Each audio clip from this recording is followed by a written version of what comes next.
লাখো রোহিঙ্গার সাথে ইফতার ডক্টর ইউনুস এবং গুতেরেসের খাদ্য সহায়তার আশ্বাস জাতিসংঘের। আসিয়া সহ মর্মান্তিক সব ঘটনার বিচার দাবি বিএনপির। নির্যাতিত নারী ও শিশুদের সহায়তায় বিশেষ সেল গঠন। ইতিহাসের সর্বোচ্চ দামে বিক্রি হচ্ছে চাল, গত 2 মাসে কেজিতে বেড়েছে 17 টাকা।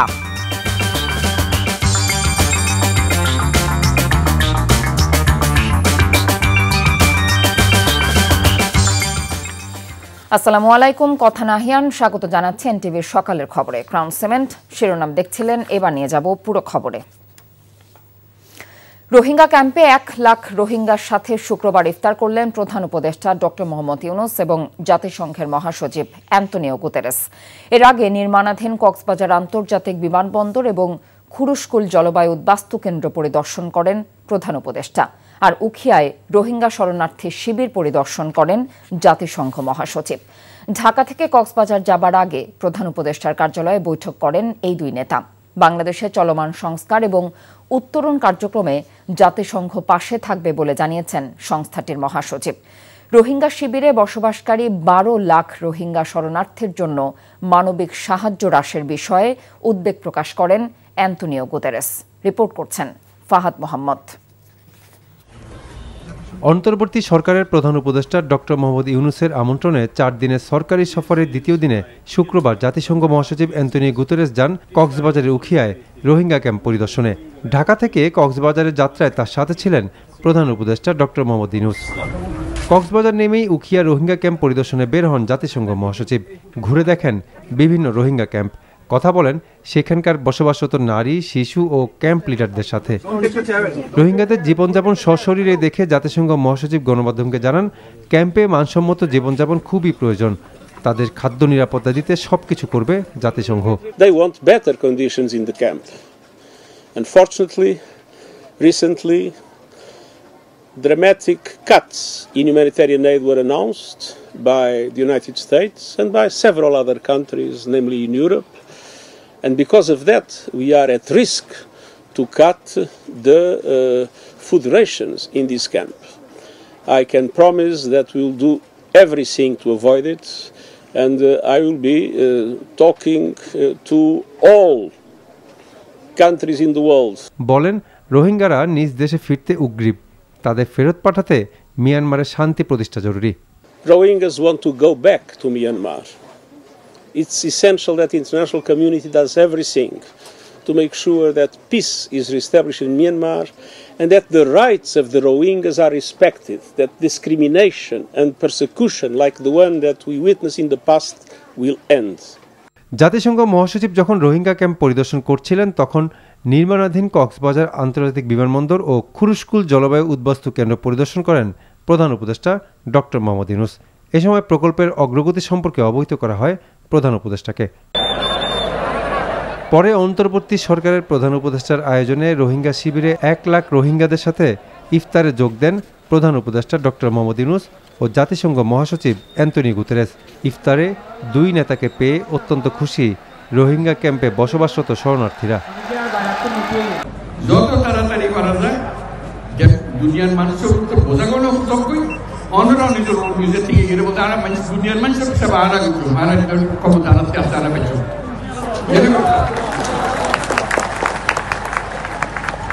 এই খবরখান বেখন তো যারা জানি আর শুধু সুযোগখান তো যারা নিজের বাড়ি ফিরে দেখতে পারে ইয়ে বুঝছে না কথা বলতে চান, এখন দুনিয়ার মানুষের ইয়ে বোঝানো করে। এর আগে শুক্রবার সকালে প্রধান উপদেষ্টার কার্যালয়ে প্রধান উপদেষ্টা ডক্টর মোহাম্মদ ইউনুসের সাথে সাক্ষাৎ করেন ঢাকা সফররত জাতিসংঘ মহাসচিব অ্যান্তনিও গুতেরেস। জাতিসংঘ মহাসচিব প্রধান উপদেষ্টার কার্যালয়ে পৌঁছালে গুতেরেসকে স্বাগত জানান প্রধান উপদেষ্টা ডক্টর মোহাম্মদ ইউনুস। প্রায় 1.5 ঘন্টার বৈঠকে নানা বিষয় নিয়ে আলোচনা হয় 2 নেতার মধ্যে। বাংলাদেশের চলমান সংস্কার ও উত্তরণ কার্যক্রমে জাতিসংঘ পাশে থাকবে বলে জানান সংস্থাটির মহাসচিব অ্যান্তনিও গুতেরেস। রোহিঙ্গা শিবিরে বসবাসকারী 12 লাখ রোহিঙ্গা শরণার্থীর জন্য মানবিক সাহায্য হ্রাসের বিষয়ে উদ্বেগ প্রকাশও করেন জাতিসংঘ মহাসচিব। Fahad Mohammad, NTV news, Dhaka. অন্তর্বর্তী সরকারের প্রধান উপদেষ্টা ডক্টর মোহাম্মদ ইউনুস বলেছেন, কক্সবাজার কেবল পর্যটন শহরই নয়, বরং অর্থনীতিরও কেন্দ্র। শুক্রবার বিকেলে কক্সবাজার বিআইএএম অডিটোরিয়ামে স্থানীয় জনগণের সাথে মত বিনিময়কালে তিনি কথা বলেন। ডক্টর ইউনুস বলেন, বাংলাদেশের মানুষ যথেষ্ট ভাগ্যবান। যে সমুদ্র আছে বাংলাদেশের তা বিভিন্ন দেশের সাথে ব্যবসা করতে উদ্বুদ্ধ করে। নেপাল এবং ভারতের 7 সিস্টার্সের কোনো সমুদ্র নেই উল্লেখ করে ডক্টর ইউনূস পারস্পরিক সুবিধার্থে বাংলাদেশের সমুদ্র বন্দর ব্যবহারের প্রয়োজনীয়তার উপরও জোর দিয়েছেন। মতবিনিময় সভায় কক্সবাজারের উন্নয়নে বিভিন্ন শ্রেণী পেশার মানুষ প্রধান উপদেষ্টার কাছে কয়েকটি প্রস্তাব এবং দাবিও তুলে ধরেন। এই ঈদে জামা জুতো অ্যাকসেসরিজের ডিসকাউন্ট। শিশু আসিয়া সহ দেশের সব মর্মান্তিক ঘটনার বিচার নিশ্চিতের দাবি জানিয়েছেন বিএনপি স্থায়ী কমিটির সদস্য মির্জা আব্বাস। সুবিধাভোগী না হয়ে সুষ্ঠু সাংবাদিকতার আহ্বানও জানিয়েছেন তিনি। আর সারা দেশে নির্যাতিত নারী এবং শিশুদের আইনি ও স্বাস্থ্যগত সহায়তার জন্য বিশেষ সেল গঠন করা হয়েছে বলে জানিয়েছেন দলটির সিনিয়র যুগ্ম মহাসচিব রুহুল কবির রিজভী। আপেল শাহরিয়ারের রিপোর্ট। রাজধানীর নয়াপল্টনে বিএনপির কার্যালয়ে সংবাদ সম্মেলনে নারী ও শিশুদের আইনি এবং স্বাস্থ্যগত সহায়তার জন্য সেল গঠনের কথা জানান দলটির সিনিয়র যুগ্ম মহাসচিব রুহুল কবির রিজভী। বলেন, আওয়ামী লীগ আমলে অসংখ্য শিশু ও নারী নির্যাতিত হয়েছে। এই আসিয়ার ধর্ষণ এবং তার মৃত্যু নিয়ে আমাদের দলের ভারপ্রাপ্ত চেয়ারম্যান সার্বক্ষণিক কনসার্ন থেকেছেন এবং তার পরামর্শেই এই সেলটি গঠিত হয়েছে, আইনি ও স্বাস্থ্যসেবা সেল। এবং এরা এখন থেকে সার্বক্ষণিক এই যে এই ঘটনাগুলোর তারা তথ্য সংগ্রহ করা এবং এই ব্যাপারে তাদের সজাগ থাকা, এগুলোকে পর্যবেক্ষণ করা এবং দ্রুত কার্যকরী ব্যবস্থা নেওয়ার জন্য এই সেলটি কাজ করবে। ঢাকা রিপোর্টার্স ইউনিটিতে ইফতার মাহফিলে দেশে নারী নির্যাতন নিয়ে কথা বলেন দলটির স্থায়ী কমিটির সদস্য মির্জা আব্বাস। শিশু আসিয়ার অপরাধীদের দৃষ্টান্তমূলক শাস্তির দাবি জানান তিনি। বুকটাকে ছিন্ন ভিন্ন করে একটা মেয়ে চলে গেল গতকাল, আসিয়া। আমি তার আত্মার মাগফিরাত কামনা করছি। তো আসিয়ার সম্বন্ধে আপনারা লিখেছেন, ভালো খুব, কিন্তু এইরকম আসিয়া একটি বাংলাদেশে আর নাই, কিংবা এই আসিয়ার চেয়েতে করুণ আর কোনো ঘটনা নাই বাংলাদেশে। এই বাংলাদেশে কি তনু হত্যা হয় নাই, রেপ্ট হয় নাই? এই বাংলাদেশে মুনিয়া রেপ্ট হয় নাই? এই বাংলাদেশে আরও মহিলা রেপ্ট হয় নাই? আপনারা লিখছেন না কেন? কেন লিখেন না? বলবেন? বলতে পারবেন না, কারণ আপনাদের সাংবাদিকদের অনেকেই জায়গা মতো বসে আছে। একই ইফতার মাহফিলে জামাতে ইসলামের আমির শফিকুর রহমান বলেন, রাজনীতি থেকে দেশ বড় হলেও রাজনীতিবিদরা তা প্রমাণে ব্যর্থ হয়েছে। রাজনীতির স্লোগানটা যদি সত্যি এমন হয়ে থাকে যে আমার চেয়ে দল বড়, দলের চেয়ে দেশ বড়, তাহলে দেশেরটাই বড় করে দেখার কথা ছিল। কিন্তু বাস্তবে রাজনীতিবিদরা তাদের কর্মকাণ্ডের মাধ্যমে এটার প্রমাণ তুলে ধরতে পারেননি। অন্য দোয়া মাহফিলে খেলাফত মজলিসের আমির মাওলানা মামুনুল হক হুঁশিয়ারি দিয়ে বলেন, দেশে আর কোনো ফ্যাসিবাদের স্থান হবে না। Apple Shahriar, NTV news, Dhaka. চলতি বছর বাংলাদেশ এবং তুরস্কের নতুন পারমাণবিক বিদ্যুৎ কেন্দ্র থেকে উৎপাদন শুরু করা অগ্রাধিকার তালিকায় রেখেছে রাশিয়ার রাষ্ট্রীয় পরমাণু সংস্থা রোজাটম। রোজাটম ইনফরমেশন ডে উপলক্ষে দেয়া এক বক্তৃতায় রোজাটমের মহাপরিচালক অ্যালেক্সেই লিখাচেভ এই তথ্য জানিয়েছেন। তিনি বলেন, পারমাণবিক জ্বালানি খাতে 2042 সাল পর্যন্ত বিদ্যুৎ উৎপাদন সম্প্রসারণের রুশ পরিকল্পনা বাস্তবায়ন করাই তার প্রধান লক্ষ্য। বৈশ্বিক বাজারে নেতৃত্ব ধরে রাখতে বাংলাদেশ এবং তুরস্কে চলমান প্রকল্পে বিদ্যুৎ উৎপাদন দ্রুত শুরু করাই অন্যতম প্রধান অগ্রাধিকার বলেও জানিয়েছেন রোজাটমের মহাপরিচালক। বাংলাদেশের রূপপুর পারমাণবিক বিদ্যুৎ প্রকল্পের 2টি ইউনিটে 2400 মেগাওয়াট বিদ্যুৎ উৎপাদনের লক্ষ্যে কাজ চলছে।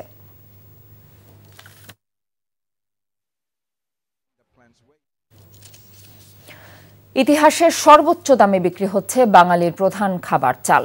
গত 2 মাসে কয়েক দফায় কেজিতে 17 টাকা বেড়ে মিনিকেট চাল বিক্রি হচ্ছে 85 টাকায়। 10 টাকা বেড়ে বিআর 28 চালের দাম উঠেছে 62 টাকায়। আর নাজির চাল এবং মোটা চালে বেড়েছে 4 থেকে 8 টাকা। বিক্রেতারা বলছেন, চালের বাজারে চলছে সিন্ডিকেটের চালবাজি, আর মিল মালিকরা দায় চাপাচ্ছেন কর্পোরেট কোম্পানিগুলোর ওপর। সেলিম মালিকের রিপোর্ট।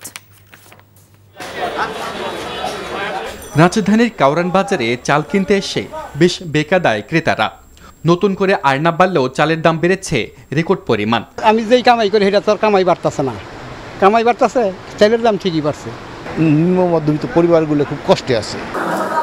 খুচরা বিক্রেতারা জানালেন, মধ্যবিত্তের মিনিকেট বিআর 28 ধনীদের নাজিরশালের সঙ্গে গরিবের মোটা চালের দামও বেড়েছে লাগামহীন হারে।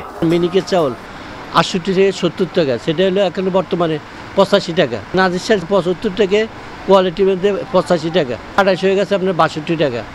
তারপরে স্বর্ণা চাল, গুটি স্বর্ণা ছিল 48 টাকা, এখন হলো 52 থেকে 54 টাকা। রাজধানীর বাদামতলী বাজারে চালের আড়তদাররা বলছেন তারাও পাচ্ছেন না পর্যাপ্ত পরিমাণ চাল। এবার যেমন অতিরিক্ত মাত্রা ছাড়া বাড়ছে। মিলারদের একটি কথা যে ধান পাওয়া যাচ্ছে না, ধান যা পাওয়া যাচ্ছে অতিরিক্ত দাম। তো ওরা যেভাবে এই উৎপাদন খরচ হয় তারপরে যে একটা রেট দেয় সে রেট আবার আমরা কিনি। হঠাৎ চালের বাজারে এমন অস্থিরতার পেছনে কারণ কি? আমদানিতে কোনো সংকট রয়েছে? কারণ আমাদের প্রচুর চাল বর্ডারে আটকে আছে, যেগুলোর কোনো খরিদ্দার নেই, আমরা বেচতে পারতেছি না। আমাদের এখানে তো কোনো রকম কোনো ইফেক্ট নাই। ঢাকাতে কি করতে পারতেছে আমরা তো বিষয়টা বুঝতে পারতেছি না। 73 টাকা পড়তা হচ্ছে ইন্ডিয়ান চালটা। তবে কুষ্টিয়ার মিল মালিকদের দাবি অস্থিরতার পেছনে কর্পোরেট কোম্পানিগুলোর হাত রয়েছে। এই কর্পোরেট কোম্পানিগুলো এসে প্রথম পর্যায়ে চাষিদের কাছে সম্পূর্ণ ধান তারা কিনে নেয়। এখন আমরা যে ছোটখাটো যে মিলার আছি তাদের সাথে তো আমরা ওই পুঁজি খাটে আমরা উড়াই পারতেছি না। এখন আমাদের কোনো মিলারদের কাছে কোনো ধান মজুদ পাবেন না, বরঞ্চ তাদের কাছ থেকে ধান কিনে এনে আমরা এখন চাল বানাই বেচতেছি। হঠাৎ করে বাজার 200 টাকা ধানের দাম বাড়ছে, এই জন্য চাউলের দাম বৃদ্ধি হয়ে গেছে। বাজার বিশ্লেষকরা বলছেন কর্পোরেট কোম্পানিগুলো লাগাম টানা না গেলে দীর্ঘমেয়াদে চালের বাজার খুব বেশি স্বস্তির হবে না। এই কর্পোরেটগুলো যদি একসময় অনেক বড় রাঘব বোয়ালের মতো অনেক বড় একটা শক্তিশালী একটা ফ্যাক্টর হয়ে যায়, তখন যত আইনি করেন, যত জিতকারি দেন, তখন তো সামাল দিতে পারবেন না। এখনই মার্কেটে কম্পিটিশনে বাড়ানো যায়, ওদের ক্ষমতা কমিয়ে, ওদের সক্ষমতা কমিয়ে, সে ব্যাপারে আশু পদক্ষেপ নেওয়া উচিত বলে আমি মনে করি। সংকট সমাধানে সরকারকে সমন্বিত উদ্যোগ নেওয়ার আহ্বান এই বিশ্লেষকের। এখানে সিন্ডিকেট হতে পারে। সেলিম মালিক, এনটিভি নিউজ, ঢাকা। রমজানে স্থিতিশীল বাজারে কিছুটা উত্তাপ ছড়িয়েছে মিনিকেট চাল, কেজিতে বেড়েছে 2 থেকে 3 টাকা। সংকট কাটিয়ে কিছুটা বেড়েছে বোতলজাত সয়াবিন তেলের সরবরাহ। এছাড়া এক হালি লেবু কিনতেই গুনতে হচ্ছে 100 টাকার বেশি। মেজবা হাসানের রিপোর্ট। গেল বছর রমজানে যে বেগুনের দাম ছাড়িয়েছিল শতকের ঘর, সেই বেগুন এবার মিলছে 60 থেকে 80 টাকায়।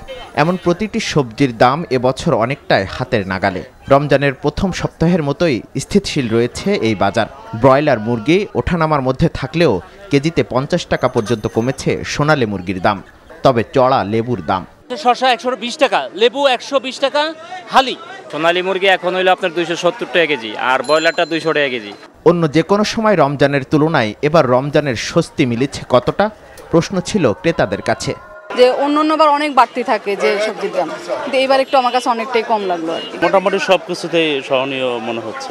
হঠাৎ বেড়েছে মিনিকেট চালের দাম, রকম ভেদে কেজি প্রতি বিক্রি হচ্ছে 85 থেকে 100 টাকা পর্যন্ত।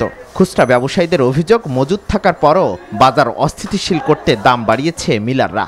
যারা স্টক ব্যবসা করে তাদের কারসাজি বুঝলেনি, তারা ওরে কারসাজিটা ওদের, নাইলে চাউল জিনিসের কোনো অভাব নেই, চাউল আছে। আমার মিনিকেট যে বস্তা নিয়ে যায় 50 কেজির বস্তা, আগে নিছি 35, এখন আমাকে বলছেন 4000 উপরে চলে গেছে। কিছুটা বেড়েছে সয়াবিন তেলের সরবরাহ, তবে স্বাভাবিক হয়নি এখনো। মোটামুটি সব কোম্পানি দিতেছে 5 লিটার, 2 লিটার, 3 লিটার এখন আছে। আগের মতন এভেলেবেল না, তবে পর্যাপ্ত পরিমাণ আছে এখন বর্তমানে। আগের বাড়তি দামে বিক্রি হচ্ছে গরু ও খাসির মাংস। Mezba Hasan, NTV news, Dhaka. একজন শাহিদার গল্প অনেকের অনুপ্রেরণা। 21 বছর ধরে করছেন কালো সোনা খ্যাত পেঁয়াজ বীজের আবাদ, হয়েছেন কোটিপতি কৃষক। কর্মসংস্থানের যোগান দিয়েছেন অনেককেই, পেয়েছেন সেরা কৃষক, এগ্রিকালচারাল ইম্পর্টেন্ট পার্সন সহ নানান পুরস্কার। তিনি ফরিদপুরের সফল উদ্যোক্তা, তাকে দেখে এই চাষ করে স্বাবলম্বী হয়েছেন অসংখ্য কৃষক। বাম্পার ফলনে চলতি বছর 500 কোটি টাকার পেঁয়াজ বীজ উৎপাদনের আশা কৃষি বিভাগের। ফরিদপুর থেকে সঞ্জীব দাসের পাঠানো তথ্য, ছবিতে দেখুন শকত করিমের রিপোর্ট। সাদা ফুল, বীজ কালো, স্বর্ণের মতো দাম, তাই কালো সোনা এর নাম। আধুনিক ও লাভজনক কৃষিতে এগিয়ে এসেছেন নারীরাও।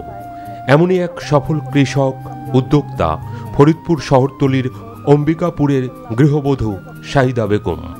2004 সালে পা রাখেন কৃষির অঙ্গনে।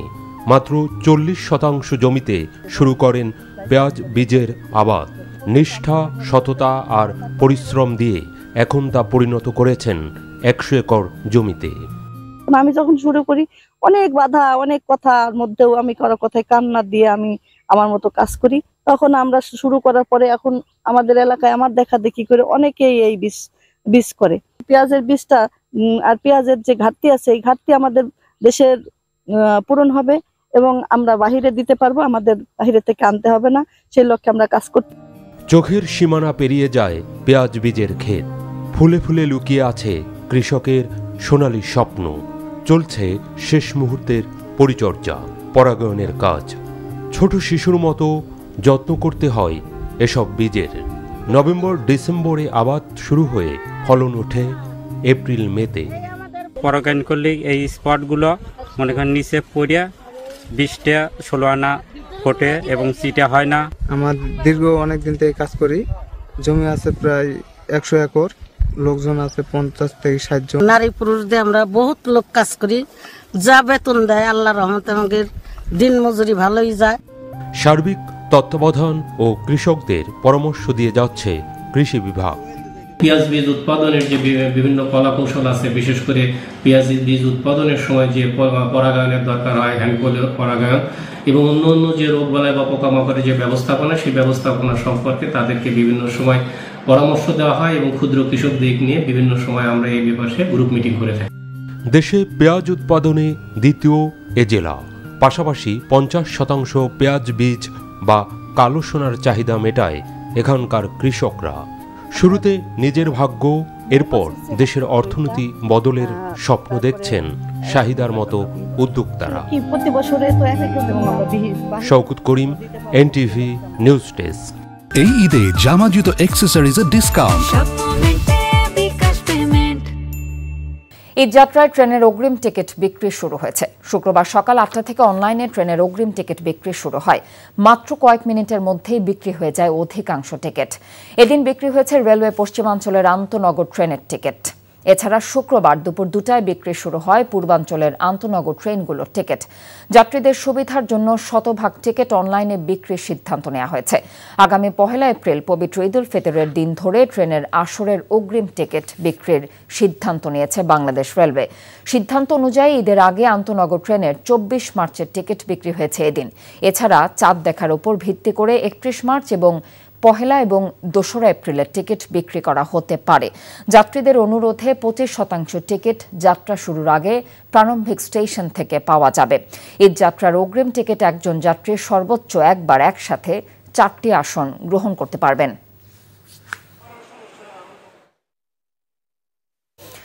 নাটোরে গাইবান্ধা এলজিইডি নির্বাহী প্রকৌশলীর প্রাইভেট কার থেকে উদ্ধার হওয়া 37 লাখ টাকা জব্দ দেখিয়ে মুচলেকা নিয়ে প্রকৌশলীকে পরিবারের কাছে হস্তান্তর করেছে পুলিশ। শুক্রবার সন্ধ্যায় বিষয়টি নিশ্চিত করেন নাটোরের অতিরিক্ত পুলিশ সুপার একরামুল হক। এর আগে বৃহস্পতিবার রাতে নাটোরের সিংড়া উপজেলার নাটোর বগুড়া মহাসড়কের চেকপোস্ট বসায় পুলিশ। এ সময় একটি প্রাইভেট কারে তল্লাশি করে বিভিন্ন ব্যাগে প্রায় 37 লক্ষ টাকা জব্দ করা হয়। পরে প্রাইভেট কার সহ প্রকৌশলীকে থানা হেফাজতে নেওয়া হয়। এ সময় প্রকৌশলী সাবিউল দাবি করেন, জমি বিক্রির টাকা নিয়ে গাইবান্ধা থেকে ভাড়া করা প্রাইভেট কারে রাজশাহীর নিজ বাসায় যাচ্ছিলেন। তবে সঠিক তথ্য প্রমাণ দিতে না পারায় টাকাগুলো জব্দ তালিকাভুক্ত করে আদালত ও দুদকে পাঠানোর কথা জানিয়েছে পুলিশ। ঢাকা বিশ্ববিদ্যালয়ের সাবেক উপাচার্য অধ্যাপক ডক্টর আ.আ.ম. আরেফিন সিদ্দিকের দাফন সম্পন্ন হয়েছে। শুক্রবার বিকেলে রাজধানীর আজিমপুর কবরস্থানে বাবা মায়ের কবরের পাশে তার মরদেহ দাফন করা হয়। এ সময় পরিবারের সদস্য, সহকর্মী, শিক্ষার্থী এবং অনুরাগীরা উপস্থিত ছিলেন। এর আগে ধানমন্ডি নর্থ রোডের নিজ বাসার পাশে বায়তুল আকসা মসজিদে তার প্রথম জানাজায় অংশ নেন ঢাকা বিশ্ববিদ্যালয় উপাচার্য ডক্টর নিয়াজ আহমেদ খান। তিনি বলেন, পরিবারের ইচ্ছায় অধ্যাপক আরেফিন সিদ্দিকের জানাজা এবং দাফনের সিদ্ধান্ত নেওয়া হয়েছে। পরে ধানমন্ডিতে শাহী ঈদগাহ জামে মসজিদে দ্বিতীয় জানাজা শেষে আজিমপুর কবরস্থানে নেওয়া হয় তার মরদেহ। এর আগে 6 মার্চ মাথায় আঘাতজনিত কারণে হাসপাতালে ভর্তি করা হয় তাকে। বৃহস্পতিবার রাতে রাজধানীর একটি বেসরকারি হাসপাতালে চিকিৎসাধীন অবস্থায় মৃত্যু হয় সাবেক এই উপাচার্যের।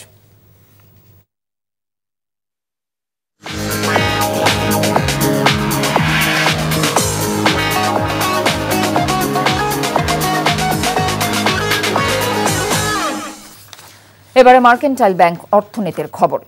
ইতিহাসের সব রেকর্ড ভেঙে বিশ্ববাজারে স্বর্ণের দাম আউন্স প্রতি $৩,০০০ ছাড়ালো। শুক্রবার এই তথ্য জানিয়েছে বার্তা সংস্থা রয়টার্স। মার্কিন প্রেসিডেন্ট ডোনাল্ড ট্রাম্পের বাণিজ্য নীতির কারণে অনিশ্চয়তা দেখা দেয়ায় এমন পরিস্থিতি তৈরি হয়েছে বলে প্রতিবেদনে উল্লেখ করা হয়। শুক্রবার স্বর্ণের দাম আউন্স প্রতি 2.94% বেড়ে $৩,০০০ পৌঁছায়। এ নিয়ে চলতি বছরে 13 বার বিশ্ববাজারে সোনার দাম রেকর্ড সর্বোচ্চ পর্যায়ে বাড়ল। সবশেষ ইউরোপের ওপর যুক্তরাষ্ট্রের নতুন শুল্ক হুমকির পর বিশ্ববাজারে স্বর্ণের দাম বৃহস্পতিবার বেড়ে রেকর্ড সর্বোচ্চ হয়। এবার শুক্রবার সেই রেকর্ডও ছাড়িয়ে গেল।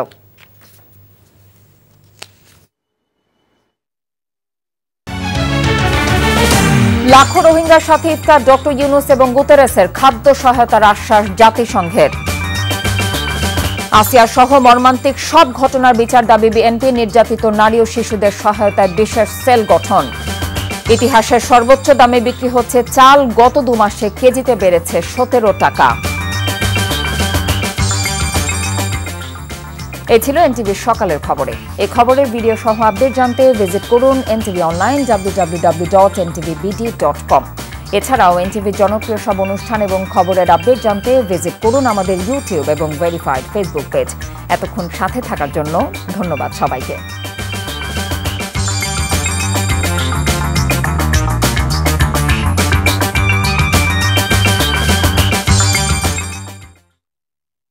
এই ঈদে জামা জুতো অ্যাক্সেসরিজের ডিসকাউন্ট।